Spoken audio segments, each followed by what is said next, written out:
Eh bien bonjour à tous, et malgré les apparences, nous sommes bien le 21 juin sur le terrain de la Ferté-Alais pour cette 11e édition du meeting de Lima France. Les bâches abritent les modèles de la pluie qui fut incessante ce samedi. Il y avait à peu près 180 modèles préinscrits cette année, je pense qu'il y a eu quelques désistements à cause de la météo bien entendu, parmi les étrangers particulièrement, mais il n'empêche que comme d'habitude, les plus beaux modèles du monde sont là, comme par exemple cet Islander de 4,50 m qui appartient au belge Bart Verkruis et qui a traversé il y a quelque temps la mer du Nord. Quant aux plus courageux, ils ont commencé à monter leurs modèles, à les assembler dès le samedi midi. On voit ici le célèbre AEG G4 de l'allemand Ludwig Faber, qui est bien connu maintenant dans les meetings en France, puisqu'on le voit à La Ferté, bien entendu, mais également à Arles et à Besançon, par exemple. C'est un modèle de 4,50 m d'envergure, traité à l'échelle du quart. Il pèse 36 kg, c'est donc un modèle de catégorie 3, qui a déjà pas mal de vols à son actif et qui a nécessité 700 heures de construction. Son ami Günther Windmeyer avait pour sa part ramené un tout nouveau modèle, ce Pfalz D12, un modèle de 18 kg, de 3 mètres d'envergure à l'échelle du tir, qui représente un avion de la guerre de 14. Il est motorisé par un solo de 100 cm3. Il a nécessité à peu près 380 heures de construction et il en est à peu près à son 15e vol. Le degré de finition, comme vous pouvez le constater sur ce faux moteur, est assez remarquable, comme pour tous les avions de ce team. Leur compatriote Ralf Jörg Müller présentait pour la première fois un Fokker D8 ici à La Ferté, un modèle de grande taille puisqu'il mesurait lui aussi 3 mètres d'envergure, il pèse 15 kg et est motorisé par un Titan de 38 cm3 réducté.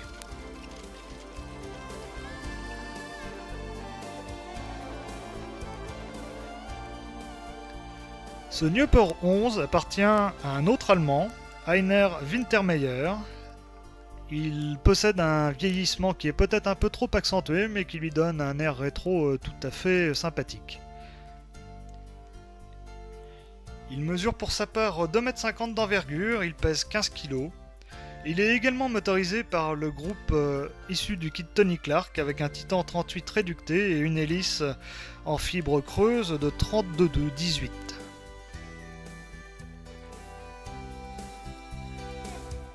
C'est un modèle que l'on voyait pour la première fois à la Ferté-Alais cette année.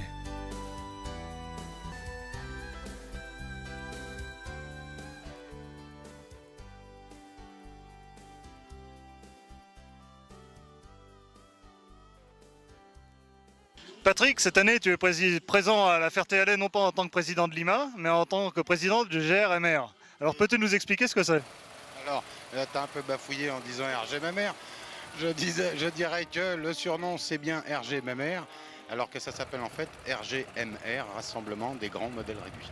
Bon, ceci dit, pourquoi cette association? C'est parce qu'il s'avère que sur le plan structure, pour que le meeting fonctionne mieux, c'est-à-dire bien séparer la partie logistique de la partie spectacle aéronautique, donc, on a décidé de créer une association où est présent Lima France, donc, et les deux associations de verre qui représentent toute la structure mécanique du meeting en fait. Alors ça permet en fait maintenant d'avoir un bureau d'association qui est très bien constitué, qui repose donc sur les gens organisant le spectacle et sur les gens qui mettent tout le matériel à disposition de ce spectacle. Donc c'est quelque chose qui maintenant est rodé par le biais de ce meeting et qui devrait fonctionner tout à fait normalement. Il est toujours particulièrement agréable de voir évoluer les modèles de 14-18 ici à la Ferté-Alais. Le cadre s'y prête à merveille. Il est vrai que le terrain a déjà vu de nombreuses reconstitutions de batailles aériennes pour le cinéma, et en particulier avec des fausses reproductions d'avions de 14-18. Quant au Pfalz de notre ami Günther Wittmeyer, on peut dire qu'il ne l'a pas encore parfaitement en main et les figures de voltige lui posent toujours quelques problèmes. Il faut dire à la décharge des pilotes que cette année le vent était particulièrement violent et qu'il venait dans leur dos, provenant du public, ce qui a amené quelques pilotes à faire quelques décollages en travers du terrain en s'approchant parfois à peu près des gens.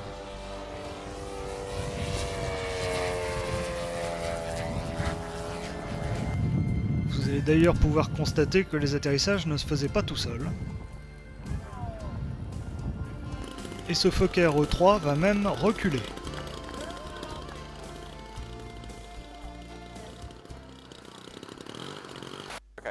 My name is Mon nom est Tony Clark et je fabrique et commercialise des maquettes d'avions de grande taille en kit depuis longtemps. Cette année, nous avons le tout nouveau prototype de notre Albatros D5A. Le modèle mesure 2,35 m d'envergure et pèse à peu près 12,5 kg. Il est équipé d'un moteur Zenoa bicylindre de 74 cm3. Il est construit en fibre de verre et en tube d'aluminium. Il n'y a que du plastique dans cet avion, pas de balsa, et c'est une approche totalement nouvelle pour nous dans la conception de nos kits.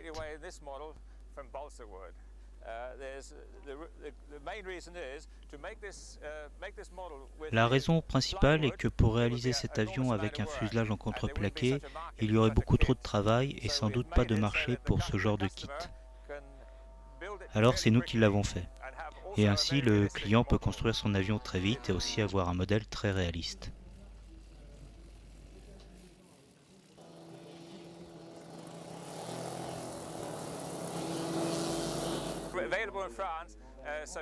Il sera disponible en France dès que Claude Kieffer aura traduit pour nous les instructions de montage en français. C'est un kit très complexe et le constructeur doit avoir de très bonnes explications pour qu'il ne puisse faire aucune erreur. C'est pourquoi, à notre avis, il est important que la notice soit très bien faite et que les instructions de montage soient très détaillées. Ce n'est pas un modèle facile, mais que des modélistes expérimentés peuvent construire sans difficulté avec l'aide d'instructions bien faites qui guident le constructeur à travers toutes les étapes du montage. C'est un problème en France pour nos kits. La traduction de la notice doit être très précise. Et j'ai entendu dire que Claude était très doué pour ça.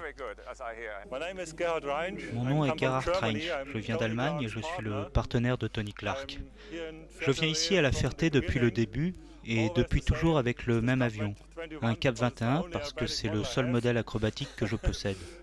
J'aime bien ce modèle parce qu'il est facile à piloter et que je n'ai pas tellement le temps de m'entraîner et de voler. J'arrive donc bien à le piloter, en tout cas mieux que les autres. D'un point de vue technique, ce modèle est entièrement en bois. Ce n'est pas une aile en mousse, mais une aile avec des nervures. Le fuselage est aussi en bois. Le moteur est un Titan 62 avec un bâti Hydromount et une hélice tripale carbone. Il pèse 8,3 kg environ.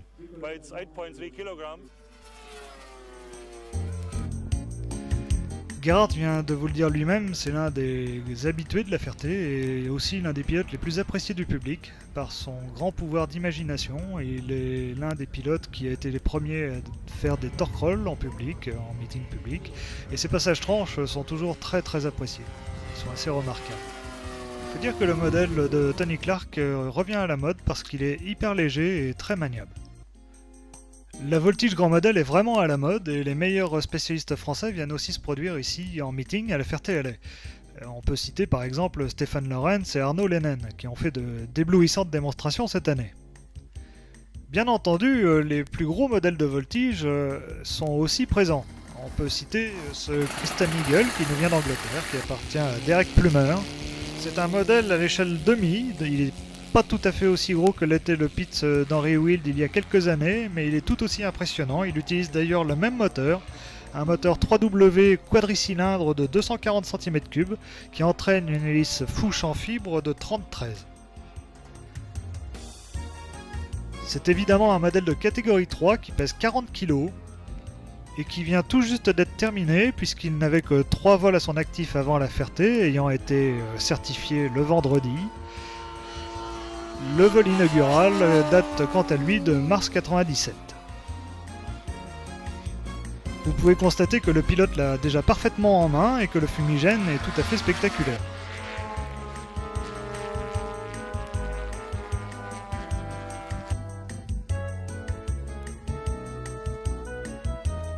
Cela restera sans doute l'un des meilleurs souvenirs de La Ferté 97.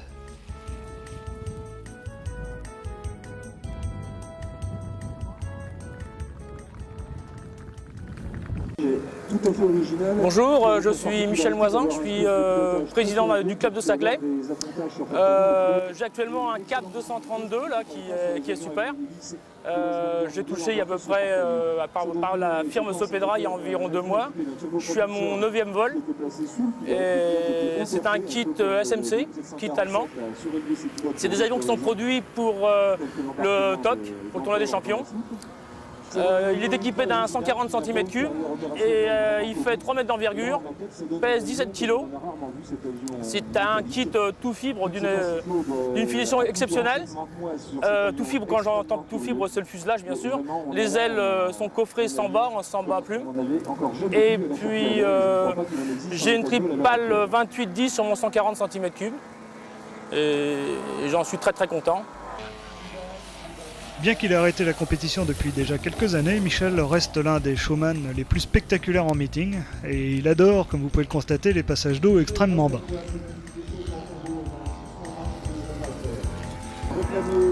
Je viens depuis, c'est la 11e année que je viens à la Ferté-Alais et c'est le plus beau meeting qui existe en France actuellement, depuis que je fais toute la France, même un petit peu l'étranger aussi.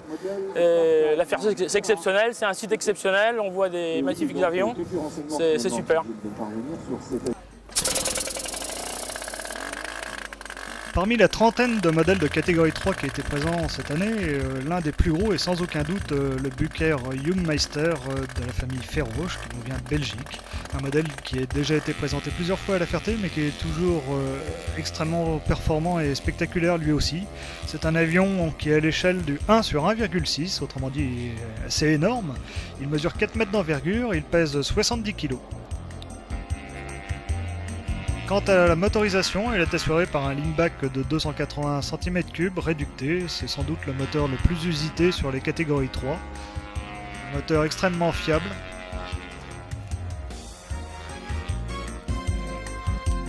La réalisation de ce modèle a demandé 2 ans et il est entoilé comme un modèle classique, aurait-on tenté de dire, au Solartex.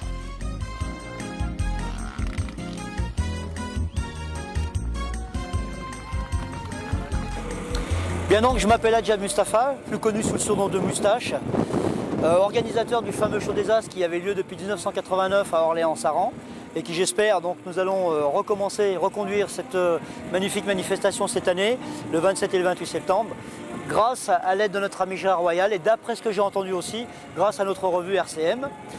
Et donc je suis là, donc non pas pour parler du show des As, mais pour vous parler de cette machine. Exceptionnel en effet ce laser 200 en mousse. C'est un modèle qui a une petite histoire puisqu'il a été construit il y a à peu près 5 ans au moment du show des As justement afin de faire honneur au sponsor principal de la manifestation qui était la Caisse d'épargne. Cet avion était donc décoré d'une livrée rouge et blanche célèbre sur les pits de la patrouille Écureuil. Depuis il a été repeint mais c'est toujours le même modèle. Il a aussi subi une grosse évolution côté motorisation puisque les premiers essais avaient montré que le moteur prévu à l'origine n'était pas assez puissant et après 2 essais successifs, il se retrouve maintenant avec un leanback 280 cm3 réducté qui semble donner entière satisfaction. Le premier vol de qualification s'étant en effet très bien déroulé le vendredi. Malheureusement, des vibrations empêcheront le second vol, mais il devrait néanmoins être, à mon avis, qualifié juste avant le show des As de cette année. Et donc pour en venir à peu près au poids, l'envergure et la taille de la machine, enfin aux dimensions, elle est réalisée à l'échelle 2 tiers, fait donc 5 mètres d'envergure sur 3,90 m de long. Le poids est d'environ 75 kg et la surface de cet appareil est de 3,5 m². L'hélice est une hélice de 1,09 m, de 90 cm de pas, et réalisée donc par monsieur Cadeillan, un fabricant d'hélices dans le sud de la France.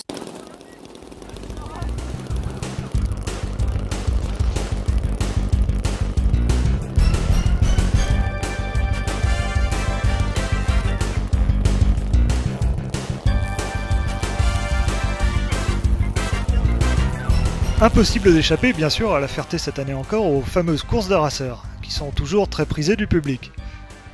Il s'agit de courses quasiment monotypes dans la mesure où la plupart des modèles sont des Little Big conçus par Pierre Ferrand, légèrement modifiés selon la personnalité des pilotes, qui leur donnent des allures plus ou moins rétro, avec des décors extrêmement fantaisistes mais toujours assez clinquants, tout à fait dans l'esprit course de raceurs. On peut regretter que les courses à la Ferté soient encore informelles, sans pilote. Maintenant, on a suffisamment d'expérience en France pour pouvoir penser à organiser de vraies courses, un peu avant la Ferté peut-être, réservant la finale pour le jour du meeting. Ce n'en serait que plus captivant pour le public. Les bases d'un règlement sont faciles à établir dans la mesure où tous ces modèles sont équipés du Titan 62. Moins nerveux sans doute, mais plus réaliste, voici un magnifique racer qui est la reproduction du fameux Dagored, dérivé d'un P51 Mustang qui court durant les courses de Renault. Il appartient à Gilles Chevalier, le nouveau président de Lima. C'est un modèle qui est également en catégorie 3, qui mesure 2,70 m d'envergure et qui pèse 29 kg. Il est motorisé par un moteur aéro bicylindre de 100 cm3 en ligne.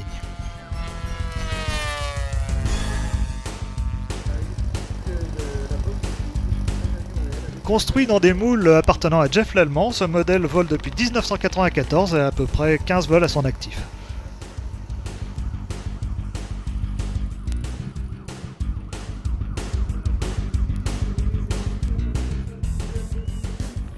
Alors Gilles, c'est ta première expérience en tant que président de Lima, cette première Ferté. Alors, tes premières impressions? On a eu très peur avec la météo, quoi. Et je crois que ça a été extraordinaire aujourd'hui. On a tenu tout le programme de vol, tout le monde a pu voler dans des conditions de vent limite, mais on n'a que des super pilotes, donc ça n'a pas été un problème du tout. Je crois que c'est une belle fierté. Donc c'est encourageant pour l'avenir et t'es reparti à fond là? On est reparti encore de plus belle, oui. Super.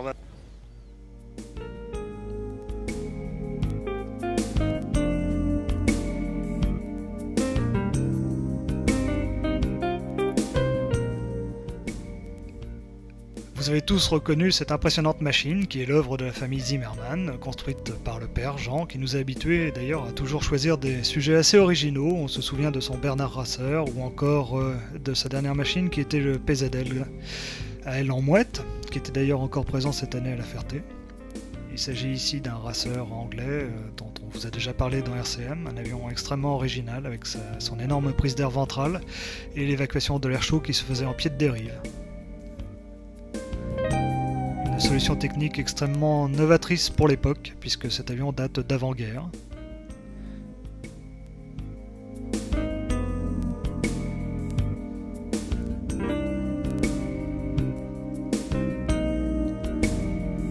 L'aspect parfaitement poli de la machine a bien été reproduit par le constructeur, la couleur aussi.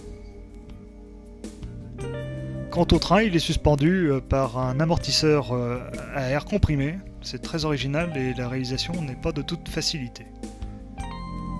Le refroidissement du moteur, pour sa part, est assuré par la prise d'air ventrale. C'est une écope qui amène l'air dans le compartiment moteur. Ouais, bonjour, Lionel Zimmermann. Alors voilà, je vous présente une maquette de Napier Stone Racer. C'est un avion qui a une envergure de 3,20 m. Il est propulsé par un moteur 3W de 120 cm3 en ligne. Son poids est de 28 kg. Donc si vous voulez, il rentre dans la catégorie 3 des modèles réduits, c'est-à-dire les avions de plus de 25 kg. L'avion vole depuis à peu près 2 ans. Il a une vingtaine de vols, sans trop de problèmes. Je participe à la Ferté-Allée depuis une quinzaine d'années. Il faut reconnaître que depuis 5-6 ans, on voit apparaître des modèles de plus en plus gros, mais tout en étant de plus en plus sûrs, en fait, fiables. Et les modélistes qui les construisent commencent à se rendre compte qu'ils font en fait des vrais avions.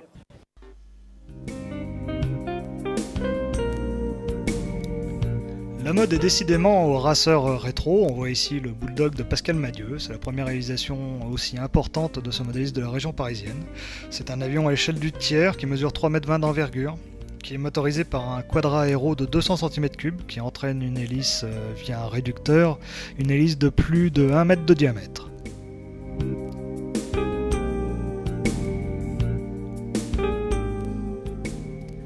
Fini en toute hâte avant le meeting, cet avion s'est présenté le vendredi aux épreuves de qualification de la catégorie 3.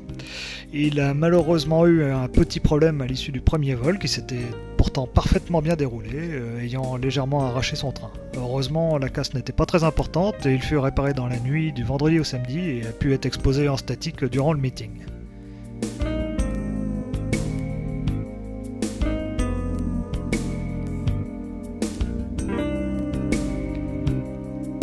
Les JB sont toujours aussi appréciés des modélistes et on voit ici le Model Z de Christophe Godris, un modèle à l'échelle 1 sur 2,3 qui mesure lui aussi 3,20 m d'envergure. Il est motorisé par un moteur King de 200 cm3. Un avion qui vole depuis 1995 et qui a à peu près 18 vols à son actif. Extrêmement réaliste en vol.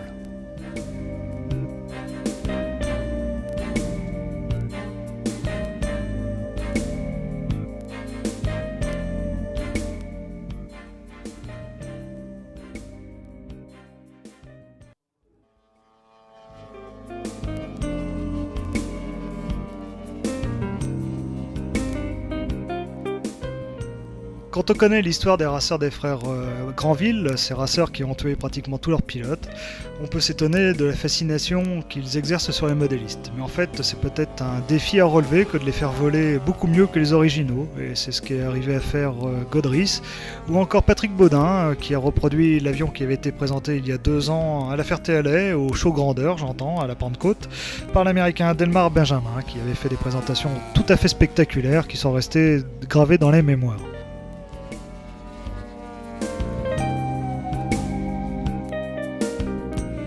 Le modèle de Patrick mesure 2,30 m d'envergure, il est motorisé par un 3W 120 cm3 et il pèse 18 kg.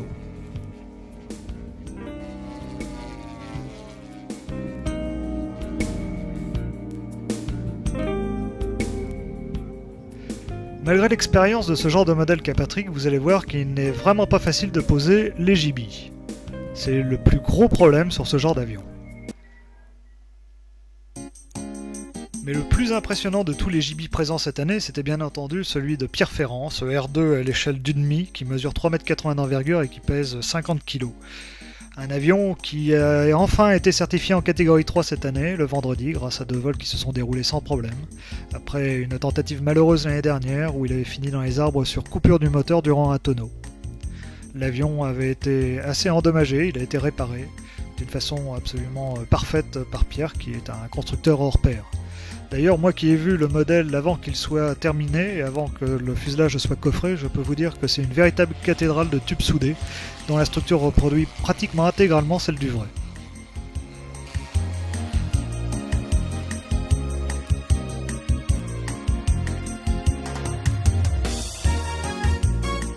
Comme vous pouvez le comprendre, merveille.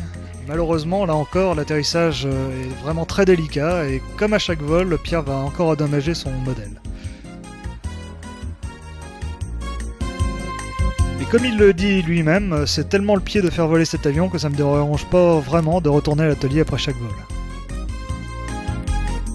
Alors je suis avec Jojo Mérigot, qui est le secrétaire de l'IMA depuis combien de temps maintenant? Oh bah ça doit faire 8-9 ans, je compte plus tellement j'aime ça. D'ailleurs tu comptes plus tes heures non plus, tu passes des heures et des heures à organiser le meeting pratiquement tous les ans. Toute l'organisation repose sur tes épaules, on peut dire, depuis des années et des années. C'est vrai, mais depuis j'ai beaucoup d'aide avec ma femme qui participe beaucoup et qui est aussi mordue que moi pour faire ce meeting. Et alors le meeting de cette année, qu'est-ce que tu en penses? On n'a pas eu de chance avec la météo, mais à part ça, maintenant que le beau temps est revenu, ça a l'air de bien se dérouler. Ah bah je pense que c'est très très bien, que la relève est revenue, que ça va marcher, qu'on est reparti pour de nouvelles années encore meilleures que les précédentes.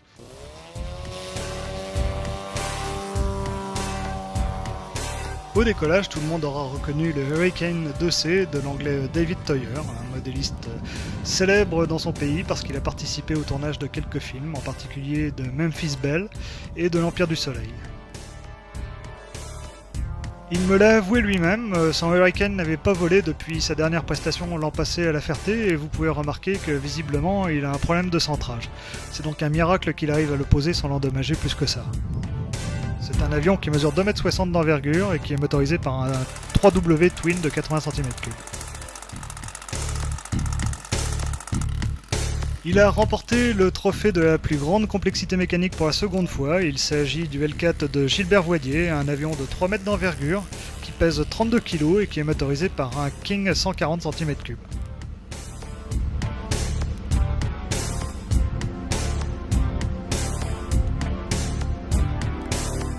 Sa construction a nécessité à peu près 1600 heures. Et il a toujours été présenté à la Ferté aux mains de Pierre Ferrand, qui maintenant le maîtrise malgré un nombre de vols relativement réduit, puisqu'il n'a fait que 7 vols aux commandes de cet avion, qui le présente d'une façon tout à fait spectaculaire et très très réaliste.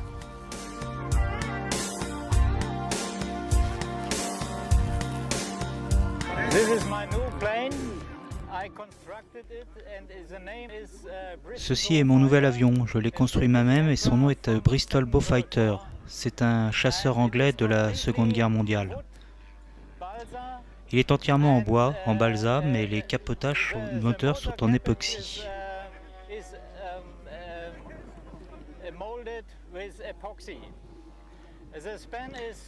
Son envergure est de 3,10 m, son poids de 19,5 kg et ses deux moteurs proviennent de chez King en Allemagne et sont de 50 cm3 de cylindrée.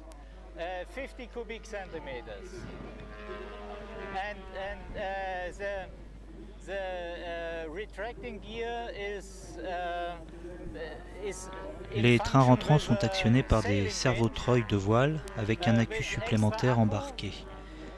Mais j'ai en ce moment un petit problème. Un des treuils est bloqué et je dois voler avec le train sorti. J'en suis désolé.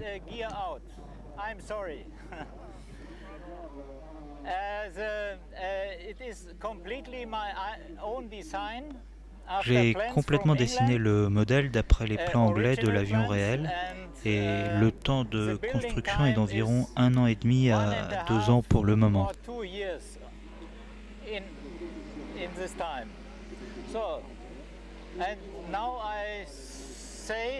Je dois dire que j'espère que dans 1 heure, mon second vol à la Ferté-Alais sera un bon vol.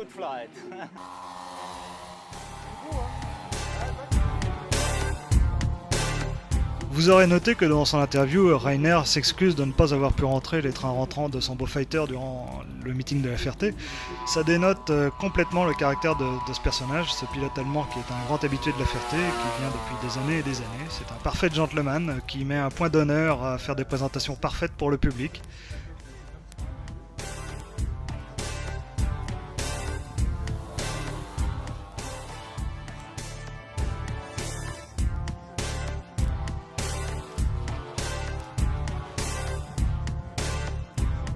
Rainer est un amateur de bimoteur puisqu'il y a quelques années, on se souvient qu'il avait présenté un Biche 18 issu d'un plan Nick Ziroli, environ 2,50 m d'envergure, un modèle qui avait été présenté en détail par Rainer lui-même dans les colonnes de RCM. Ces 2 dernières années, en revanche, il était venu déjà avec un modèle qu'il avait entièrement conçu lui-même, un Boomerang CA-13, un chasseur australien de la Seconde Guerre mondiale qui était dérivé du T6, dont il reprenait l'aile. Et cette année, c'est son compatriote Wolfgang Keck qui est venu avec ce modèle, issu du moule de Rainer d'ailleurs, un modèle à l'échelle 1/3 qui mesure 2,90 m d'envergure et qui est motorisé d'une façon assez performante, c'est le moins qu'on puisse dire, ça lui donne des caractéristiques de vol assez époustouflantes, par un King 140 cm3.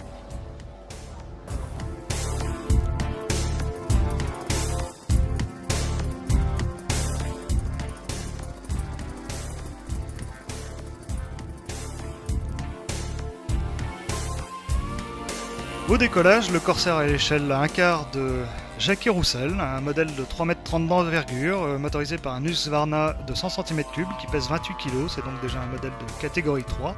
Un modèle qui appartenait dans le passé à Jean Biarrinx, qui l'a donc revendu à ce modéliste de la région Nord, qui le pilote magnifiquement bien. Il a à peu près 60 vols à son actif avec, et ça fait plusieurs années qu'on le voit également à la Ferté-Alais.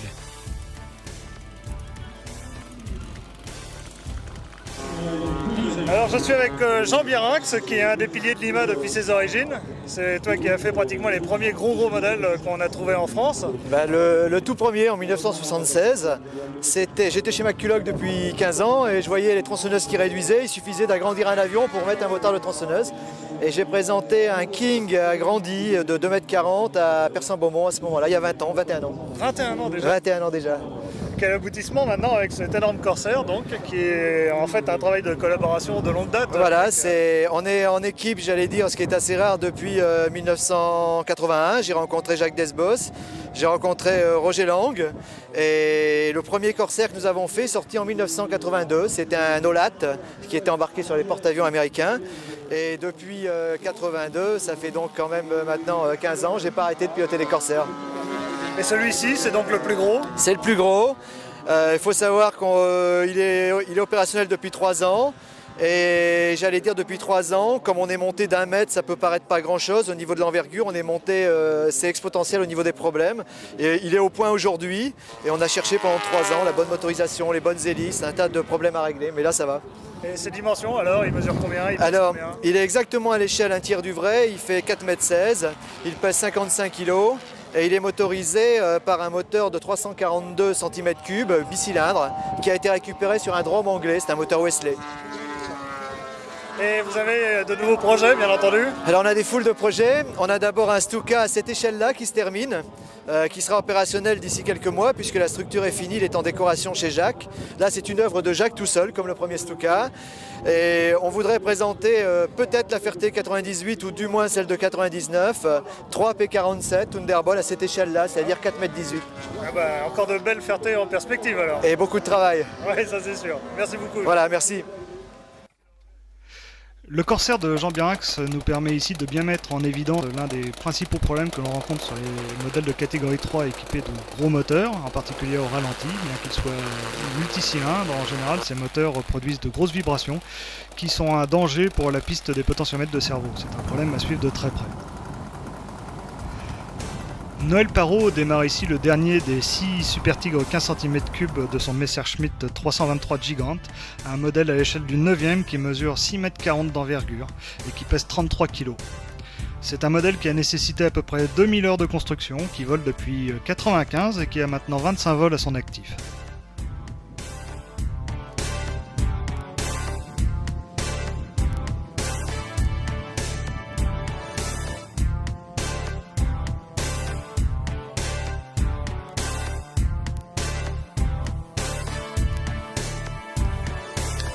Bon alors Patrick, depuis des années, le meeting de La Ferté ne peut s'organiser que grâce à de nombreuses mains qui filent un coup de main à l'organisation. Oui, tout à fait. Bon, pour faire un meeting, il faut et des bras et des avions, c'est clair. Alors les bras, c'est 80 paires de bras qui, depuis 11 ans maintenant, nous aident à faire ce meeting et qui sont représentés par par 2 associations de la commune de Vert, c'est-à-dire Vert Modello et Univers, anciennement Foyer Rural. Et tout ce qui est spectacle aérien, c'est-à-dire ce qui se passe de l'autre côté des barrières, la piste donc, c'est représenté, c'est réalisé par Lima France. Lima France, dont Gilles Chevalier a gentiment pris ma place et je ne m'en plains pas parce que ça m'enlève une tâche qui commençait à être assez lourde pour mes épaules et puis place aux jeunes, hein, mince après tout. Simplement, rappelle-nous depuis combien de temps tu étais président de Lima? Alors exactement, je ne peux pas me planter, je dirais 12 ans, mais oui, ça doit être 12 ans.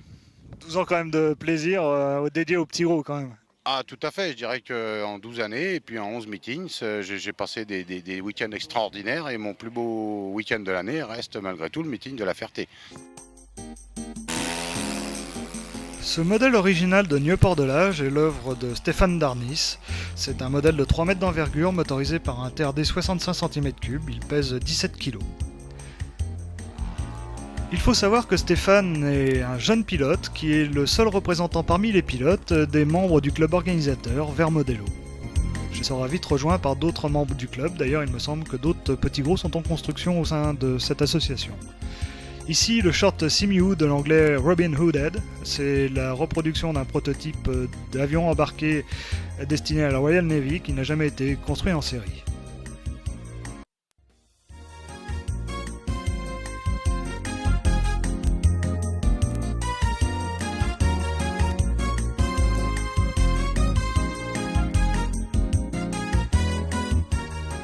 Tout le monde aura reconnu le Hurel du Bois HD34 de Roland Benoît.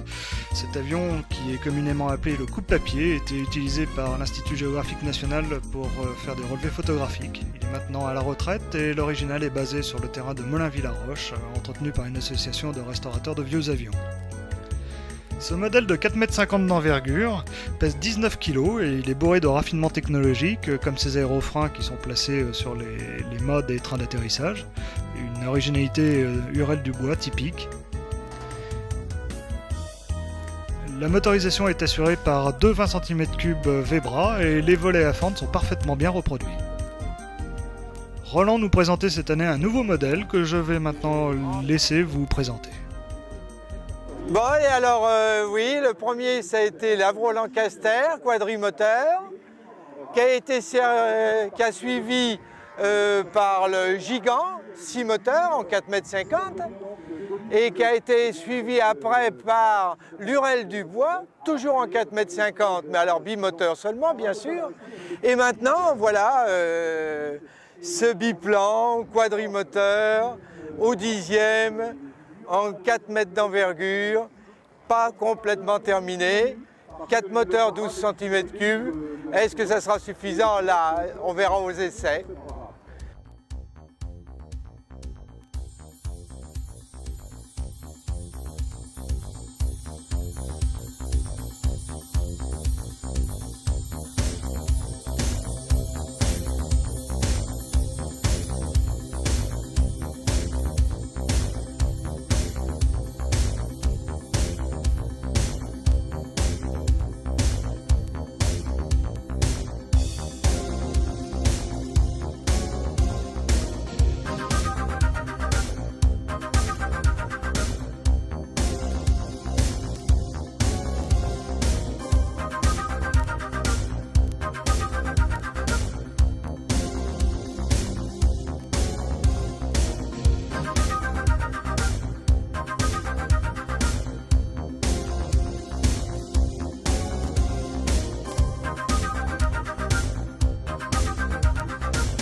C'était l'un des modèles les plus attendus du meeting, ce fut l'un des moments les plus dramatiques.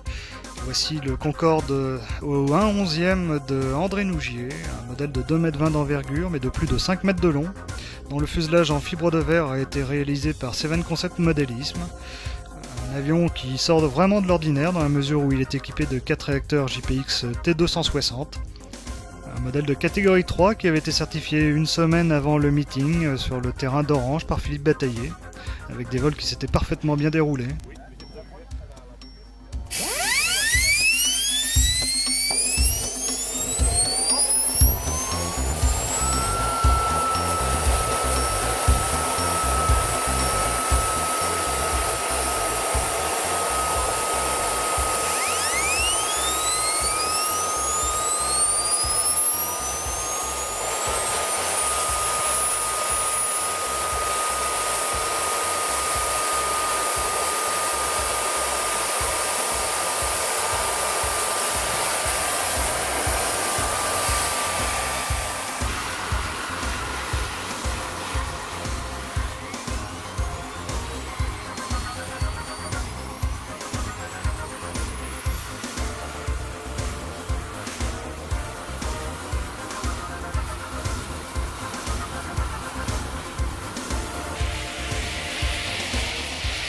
Après un démarrage parfait des moteurs, l'avion fut posé sur la piste et s'était lancé pour décoller. Malheureusement, à partir de ce moment-là, on n'a pas compris du tout ce qui s'est passé, mais l'avion s'est mis dès le décollage à cadrer à la verticale. Et ce qui devait arriver arriva, il décrocha et s'écrasa quelques secondes plus tard. Bien entendu, plusieurs hypothèses ont été avancées après le crash pour l'expliquer, et en particulier le fait que les tôles à l'arrière des réacteurs aient pu être tordues en frottant dans l'herbe, ou comme le pense André, 2 réacteurs auraient pu se couper au moment du décollage. Pour notre part, nous pensons plutôt que c'est un problème lié à l'aérodynamique et en particulier à la vitesse trop faible au moment de la rotation du décollage.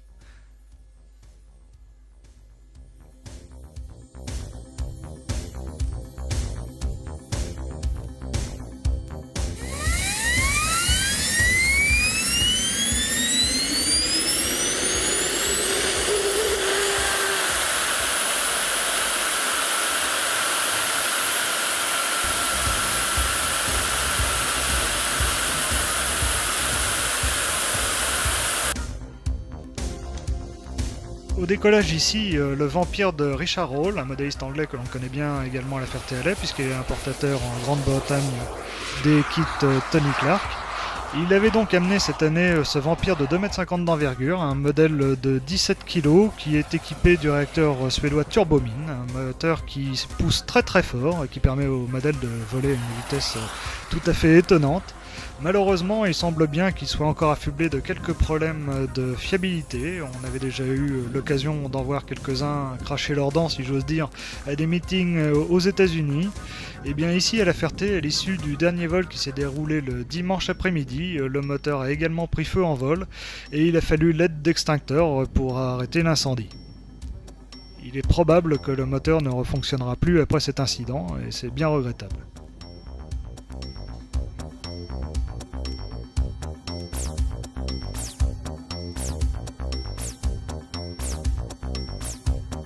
Des problèmes de fiabilité qui ne semblent pas être le souci principal de la firme AMT qui avait choisi La Ferté-Alais pour présenter le tout nouveau réacteur de 15 kg de poussée, le Pegasus, qui fait suite au moteur que nous avions présenté il y a quelques mois dans RCM.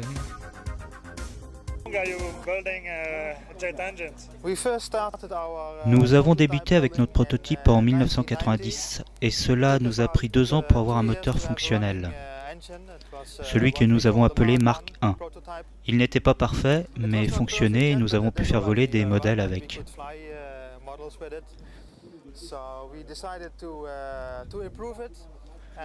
Nous avons donc décidé de l'améliorer et après le Mark I, nous avons fait un nouveau prototype, le Mark II, qui était plus gros et assez semblable à notre nouveau moteur, l'Olympus. Mais il semblait trop bien marcher et avoir trop de poussée pour le modélisme, du moins de notre point de vue. Nous avons donc redessiné un moteur qui devint le Pegasus de 100 Newton de poussée qui fut notre réel premier prototype finalisé.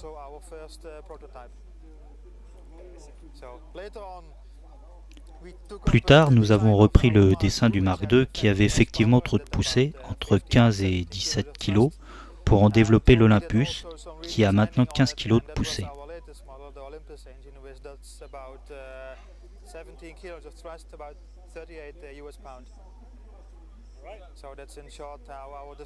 Voilà quelle est un peu l'histoire de nos moteurs.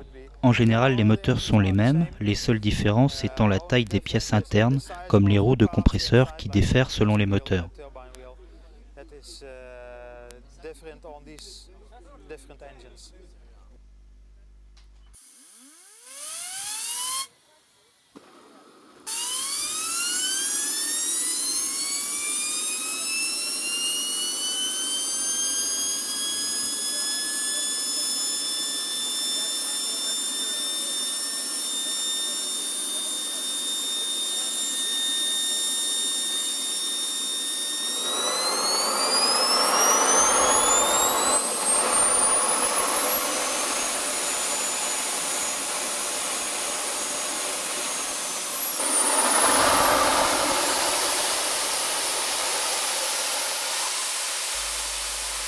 Comme vous pouvez constater, le moteur hollandais semble d'une fiabilité parfaite et ce qui est également très remarquable, c'est qu'il a un temps de réaction extrêmement court, beaucoup plus court en tous les cas que le JPX par exemple. Sa régulation électronique est également extrêmement sophistiquée et en particulier elle contrôle le refroidissement à la fin du fonctionnement du moteur. On entend ici les coups d'air comprimé qui contrôlent ce refroidissement. C'est extrêmement intéressant. C'est une technologie qui est en plein boom, celle des réacteurs modèle réduit, et l'avion qui peut-être est plus abouti dans ce domaine, c'est bien entendu l'Airbus d'Henry Wilde.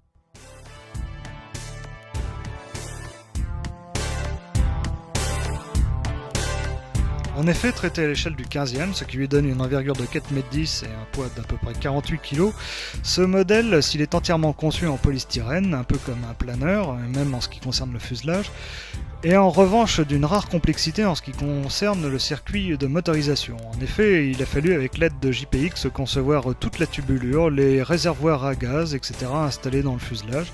C'est sans doute un modèle d'une incroyable complexité de ce point de vue-là. On voit ici le remplissage d'un des réservoirs d'huile qui permettent la lubrification des moteurs pendant le vol. En ayant étudié une procédure de démarrage extrêmement élaborée, le modèle est mis en œuvre relativement facilement et à coup sûr il décolle dans les temps qui sont alloués aux modélistes durant un meeting. C'est assez remarquable. Ça prouve une mise au point tout à fait aboutie. Quant à la poussée des 4 moteurs, qui poussent chacun à peu près 6 kg, elle est largement suffisante, comme vous pouvez le constater, pour arracher le modèle d'un terrain en herbe, ce qui n'est pourtant évidemment pas l'idéal pour ce genre de modèle.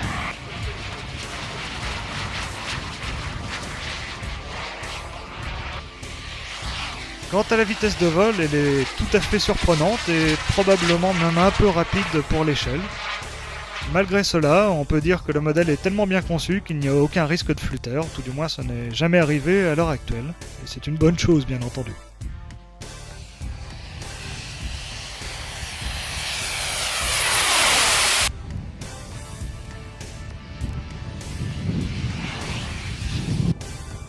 Après 14 vols, Henri a parfaitement l'engin en main, mais vous noterez qu'il ne prend ici aucun risque à la Ferté. À cause du vent qui était en travers et assez violent, il a choisi de se poser en travers de la piste, ce qui était évidemment le meilleur choix. Alors Philippe, tu es directeur des vols pour la première fois à la Ferté cette année. Oui, c'était avec un grand plaisir que j'ai accepté la proposition de Patrick Bordas.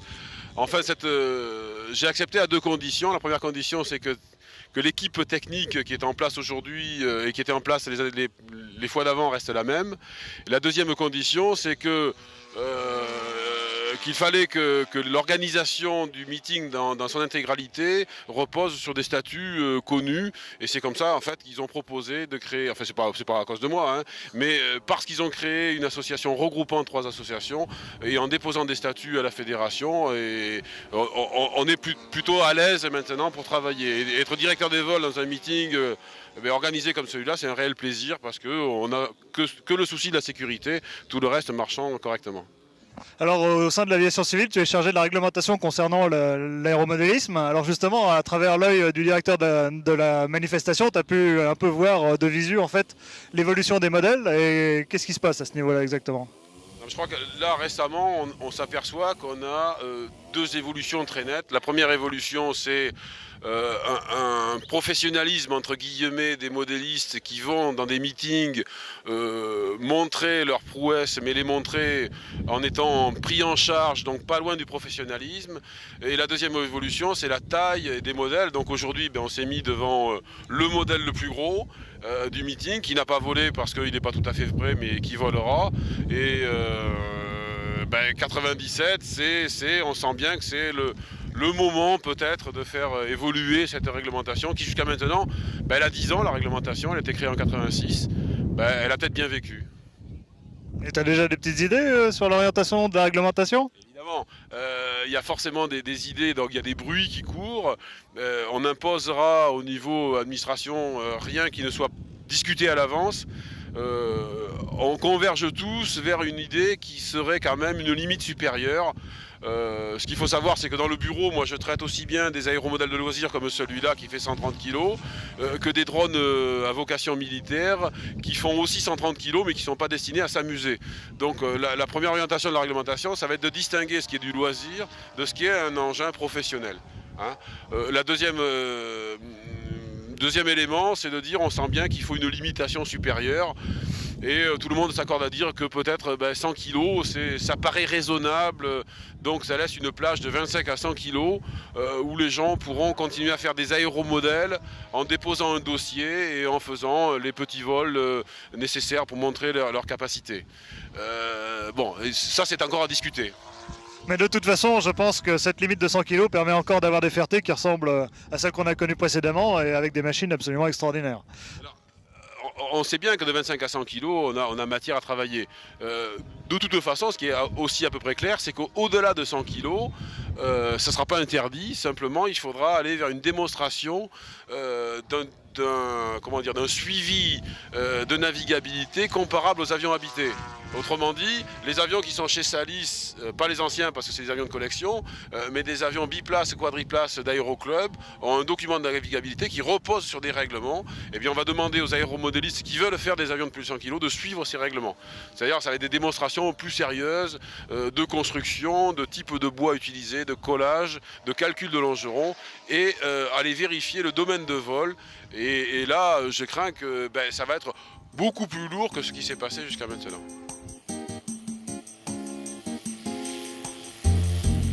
Et bien malgré ses 80 kg, ce qui en fait l'un des modèles les plus gros que l'on ait vu à l'heure actuelle à la Ferté-Alais, le Beechcraft Staggerwing de Jeff Nallemand n'est donc pas encore concerné par cette nouvelle réglementation et ces nouvelles limitations. Ça prouve qu'on peut faire des modèles vraiment imposants, jusqu'à 100 kg, sans que l'on se sente brimé.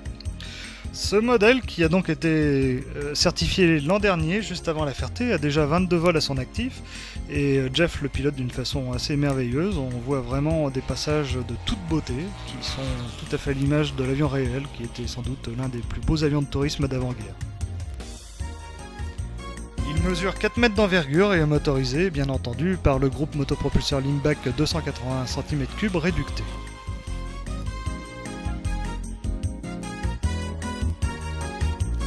Son fuselage est intégralement réalisé en treillis de tubes d'acier soudé et malheureusement sur ce genre d'avion, le point le plus délicat reste le train d'atterrissage, nos atterrissages en modèle réduit étant souvent beaucoup plus durs qu'en aviation grandeur.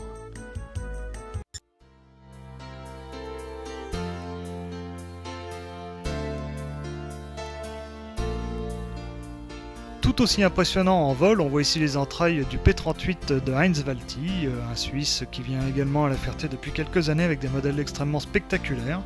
Ce P-38 vole depuis 1994, il a à peu près une trentaine de vols à son actif et c'est le second modèle de cet avion de la Seconde Guerre que construit Heinz. Le premier ayant été crashé autour d'un tournage sur l'histoire de Saint-Exupéry, sur la base aérienne de Saint-Raphaël en 1993. Ça reste un très mauvais souvenir pour ce modéliste. Ce modèle mesure 4,30 m d'envergure, il pèse 42 kg et il est très puissamment motorisé par deux Titans 62 cm3.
On reconnaît facilement ici le nez d'un Hercules, et bien ce modèle appartient également à Heinz Walti, et si vous vous en souvenez bien, l'an passé il avait également présenté un Hercules, Heinz, à la Ferté.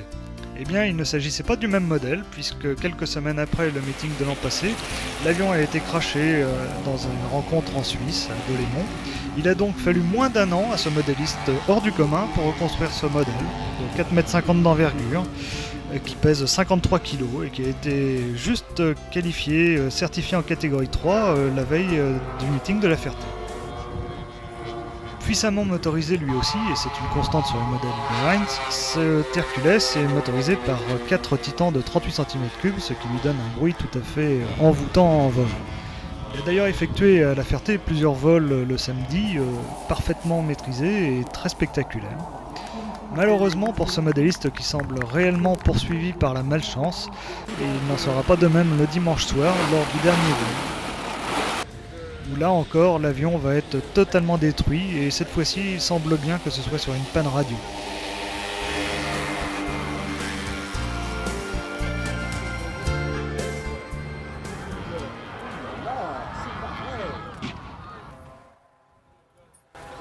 Bon alors Patrick, on est pratiquement à la fin de cette Ferté 97 et pour toi c'est en quelque sorte un aboutissement mais aussi une fin?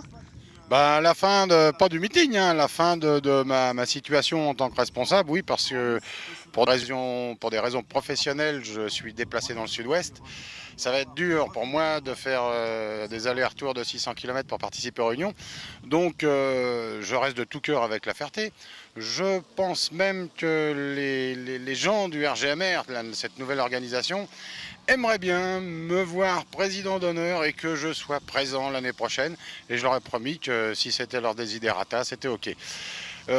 Pour ma part, je souhaite que ce meeting fabuleux d'ailleurs continue sous la même forme, même meilleure, mais continue quand même des années et des années et des années. Eh bien oui Patrick, si l'on en juge par le déroulement du meeting de cette année, on peut penser que l'IMA France va encore des années et des années et des années nous proposer un spectacle inoubliable. Mais avant de vous quitter, j'aimerais rappeler aux modélistes que la Ferté-Alais, c'est également la collection Jean-Baptiste Salis, et à la Pentecôte, un meeting qui vaut véritablement le coup puisqu'on en repart à chaque fois avec des souvenirs plein la tête.